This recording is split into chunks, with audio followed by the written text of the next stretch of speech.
사이다 무비튼. 내 이름은 이정도. 최근 아버지 상을 치렀고 평범한 회사원으로 살고 있다.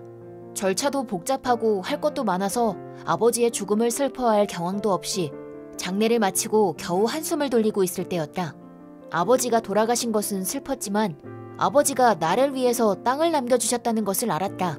그리고 그 주변이 리조트 개발지가 되면서 땅값이 올라 생각지도 못한 차익을 얻게 되었다. 10억이요?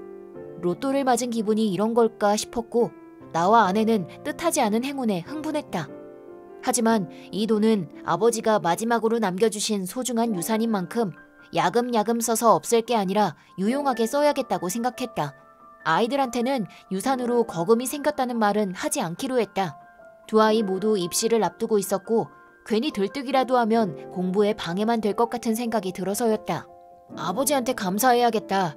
이제 애들 학비 걱정은 안 해도 되잖아. 그러게, 학비 걱정을 덜었으니 너무 감사하지. 유산 얘기는 주변에 비밀로 하는 게 좋겠어. 갑자기 거금이 생겼다고 하면 괜히 트러블이 생길 수도 있으니까. 그게 좋겠다. 소문이란 과장되기 마련이고 땅 부자가 됐다는 말이 돌아서 좋을 일이 없을 거란 생각을 하게 된 나는 주변 사람들에게 철저히 함구했다. 그러던 어느 날 퇴근을 하고 집에 들어가니 딸아이가 심각한 얼굴로 말을 했다. 무슨 일인데 그래? 아빠, 사실은 말이야. 딸아이 말에 의하면 아내가 어떤 남자와 카페에 같이 있는 것을 봤다는 것이다. 처음에는 네가 사람을 잘못 본 건 아니고? 라고 반문했지만 딸아이가 핸드폰으로 찍은 사진을 보여주는데 더 이상 현실을 부정할 수는 없었다. 딸아이는 학교가 끝나고 그 앞을 지나가다가 우연히 목격했고 아내와 낯선 남자가 카페에서 나올 때는 다정하게 손을 잡고 있었다고 한다. 아내는 분명 오늘 파트 근무를 하고 온다고 했다. 그런데 왜 카페에서 남자와 함께 있었던 것일까? 혼란스럽고 불길한 예감이 들었다. 그런 내 마음을 들여다보기라도 한 듯 딸아이가 이렇게 물었다. 엄마, 바람 피우는 걸까? 그건 아직 모르는 거니까 미리 넘겨짚지 말자. 괜찮을 거야. 넌 가서 공부해. 아빠가 상황 봐서 엄마한테 물어볼게.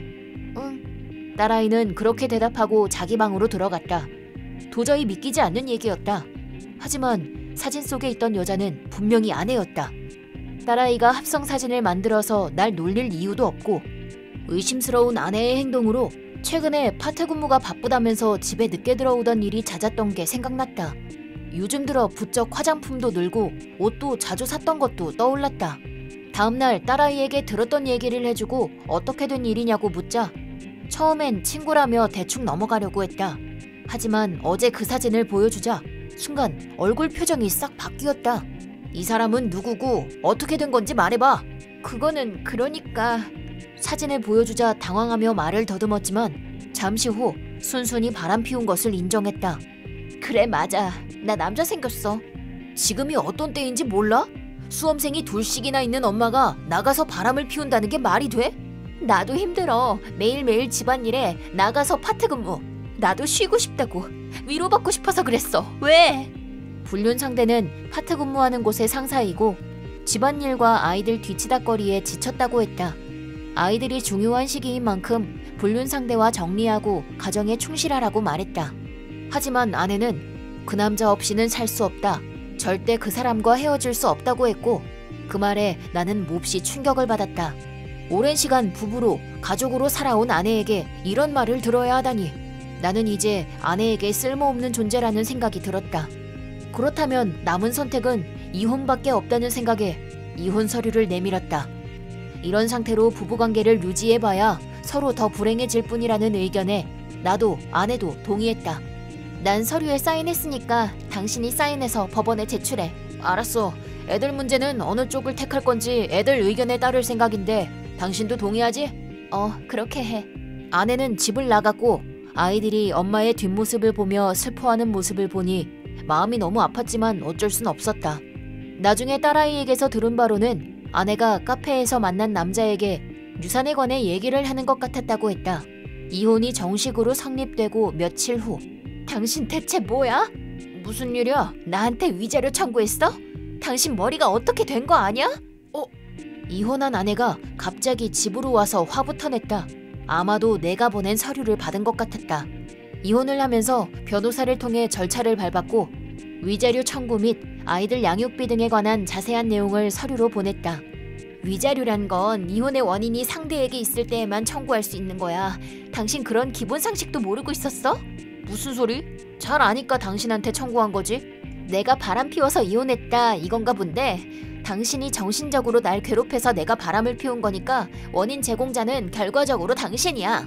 헐, 너 뭐래니? 네가 바람 피운 거야. 네가 그랬다고. 아내는 도리어 자기가 위자료를 받을 권리가 있다고 주장했다. 자기가 지불할 일은 절대 없을 거라면서 너무나 당당한 태도를 보였다. 상식적으로 그게 말이 되나 싶고 진짜 심하다는 건 외엔 아무 생각도 안 들었다. 그런 엉터리 논리로 불륜을 정당화한들 위자료를 받을 자격이 생길 리가 없다. 그리고 왜 재산 분여가 영원이야? 웬 불공정? 당신 그 남자랑 여행 다니고 어쩌느라고 통장에서 돈 가져다 쓴 건 생각 안 해? 재산을 나누려고 해도 안타깝게도 남은 돈이 없더라. 그러자 아버님 돌아가시고 나서 땅 판 돈 10억 있잖아 라고 목에 핏대를 세우면서 그 큰 돈을 내가 혼자 먹는 건 절대 용납 못한다고 눈을 뒤집고 달려들었다. 그래서 논리적으로 그 이유를 설명해줬다. 혼인관계 중에 배우자가 상속받은 재산에 대해서는 이혼할 때 재산 분여 대상에서 제외된다는 사실. 이 사실은 변호사를 통해 들은 얘기인데 아내는 금시초문이라는 얼굴을 했다. 불륜 상대에게 실컷 유산에 대해서 말을 해뒀을 테고 아내가 가장 노렸던 것이 내가 아버지에게 받은 땅값이었고 그중 반에 해당하는 5억을 가져갈 속셈이었다는 게 뻔히 보였다.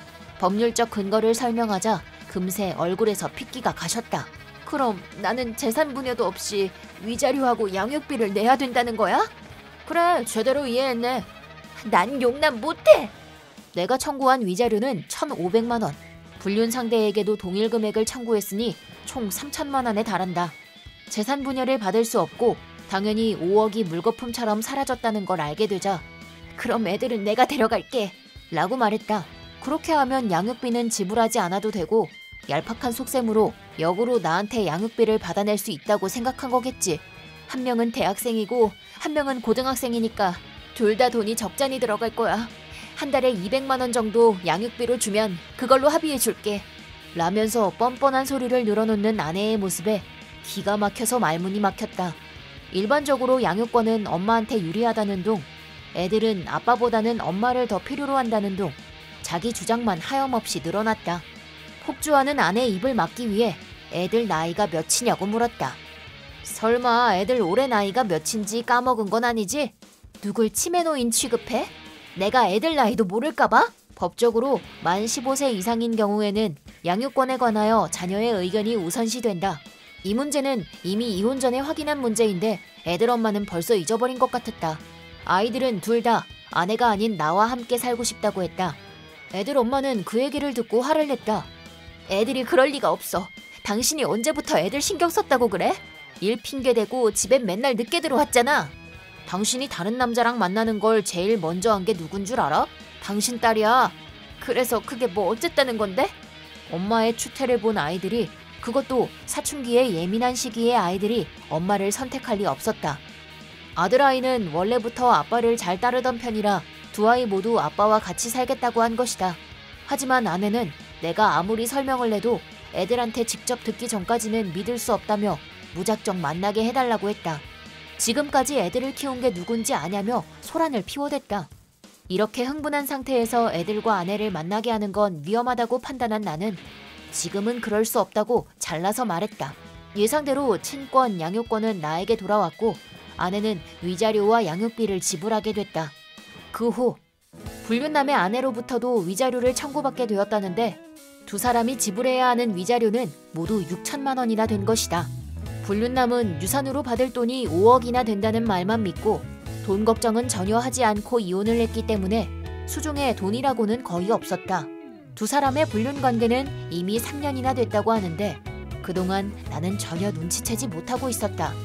유산을 받고 나서 이혼을 하면 재산 분여로 최대 5억이나 챙길 수 있다고 생각한 두 사람은 빨리 이혼을 하고 싶다는 욕망이 싹 텄고 그 뒤로는 남들 눈을 조심하거나 피할 생각도 아예 없었던 것 같다. 하지만 결과적으로 그 예상은 빗나갔고 남은 것은 거액의 빚뿐이다. 빚만 떠안게 된 불륜 남녀는 허름한 아파트에서 날마다 언성을 높이면서 험하게 살고 있다고 한다. 사람이 자기 도리를 잊고 욕구에만 이끌려 행동을 하면 그보다 더 큰 것을 잃게 되는 것이 인지상정이란 것을 다시 한번 생각하게 된다. 나는 아버지의 유산으로 두 아이를 대학에 보냈다. 지금은 두 아이 모두 졸업을 하고 취직을 하고 이제 내 할 일을 다 했다는 안도감을 느끼고 있다.